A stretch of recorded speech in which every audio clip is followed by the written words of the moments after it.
y a des gens qui sont fatigués. Il a cherché, il a prié, il a fait des efforts, mais sa vie ne change pas. Il y a beaucoup de gens qui sont fatigués. Il se dit, à quoi bon? Qu'est-ce que nous allons encore chercher à l'église? Il y a prière qu'on organise. Qu'est-ce que je vais encore prier à Dieu? Quel type de prière dois-je encore dire à Dieu? Vous êtes fatigué, ma soeur. Vous êtes fatigué, mon frère. Vous êtes fatigué. Et lui aussi est arrivé à ce niveau-là. Il a dit à Dieu, je n'en peux plus.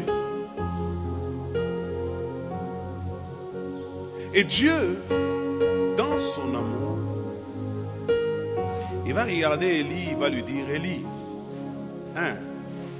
tu n'es pas resté seul.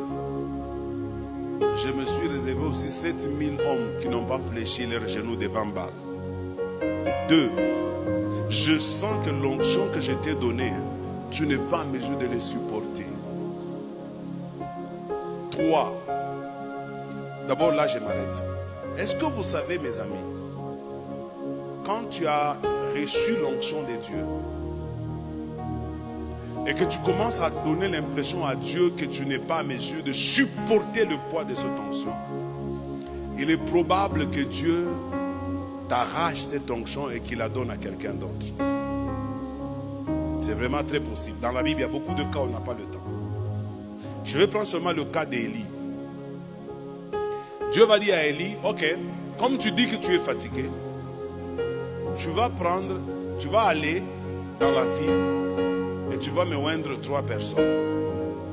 Tu vas me oindre Hazaël comme roi en Syrie.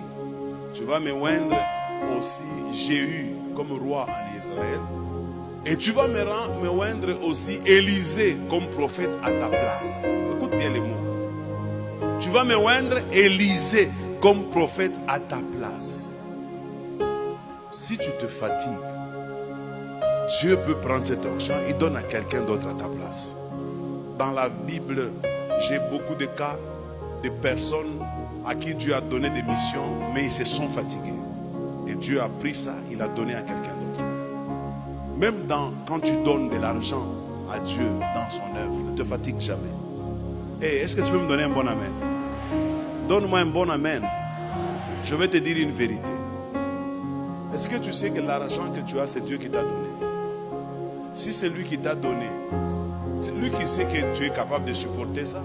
Mais si toi tu veux lui montrer que tu es fatigué, il va prendre ça, il donne à quelqu'un d'autre qui est disposé à donner, n'est-ce pas? Alors fais attention. Ne te fatigue jamais tant que Dieu t'a donné. Moi je me dis toujours,